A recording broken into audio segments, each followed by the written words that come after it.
There was once a young man who had a dream of becoming a doctor.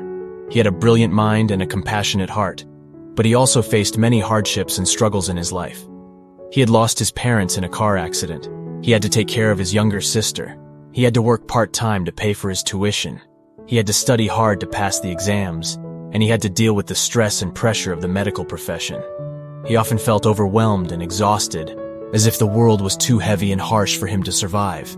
He heard the voices of guilt, regret, sadness, and anxiety in his head. He saw the images of pain, suffering, death, and injustice in his eyes. He minded the feelings of fear, anger, loneliness, and despair in his heart. He felt like giving up and quitting.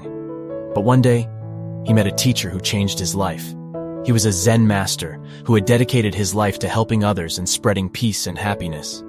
He saw the potential and goodness in him, and he offered to help him achieve his dream. He taught him how to heal others, how to learn from mistakes, how to cope with stress, and how to deal with the medical profession. He also taught him how to appreciate himself and be proud of himself. He said, "The world is not heavy or harsh, my son. It is your perception that is heavy or harsh. You hear the voices, you see the images, you mind the feelings. You let them affect you and influence you. You let them define you and limit you. You let them stop you and hurt you. But they are not real. They are illusions and delusions. They are temporary and fleeting. They are not who you are or what you can do. They are not your dream or your destiny. They are not your healing or your learning."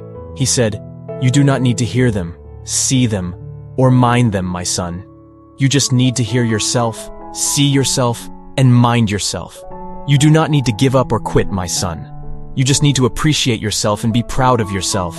He said, "Your healing is your learning, my son. Your learning is your growth, my son. Your growth is your achievement, my son. Your achievement is your purpose, my son. Your purpose is your dream, my son.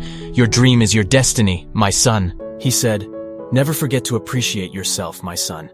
I know that sometimes things feel heavy and seem like survival is no longer an option, but please be very gentle with yourself.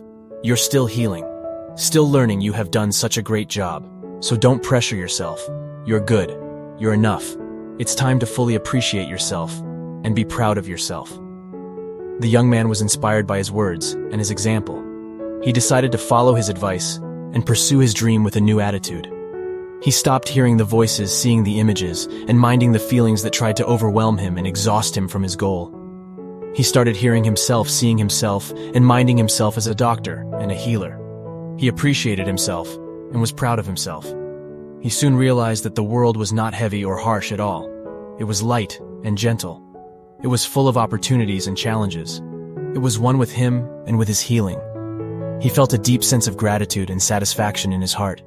He smiled and said to himself, "Never forget to appreciate yourself. I know that sometimes things feel heavy and seem like survival is no longer an option, but please be very gentle with yourself. You're still healing, still learning. You have done such a great job. So don't pressure yourself. You are good. You are enough. It's time to fully appreciate yourself and be proud of yourself." The moral lesson from the story is that we should not let the external noise and chaos of the world distract us from our inner voice and purpose. We should not let the negative voices, images, and feelings that we encounter in our life define us or limit us. We should instead listen to ourselves, see ourselves, and mind ourselves as we are and as we can be. We should appreciate ourselves and be proud of ourselves for our healing, learning, growth, achievement, and dream. We should be gentle and kind to ourselves and to others. We should realize that the world is not separate from us or against us, but one with us and with our destiny.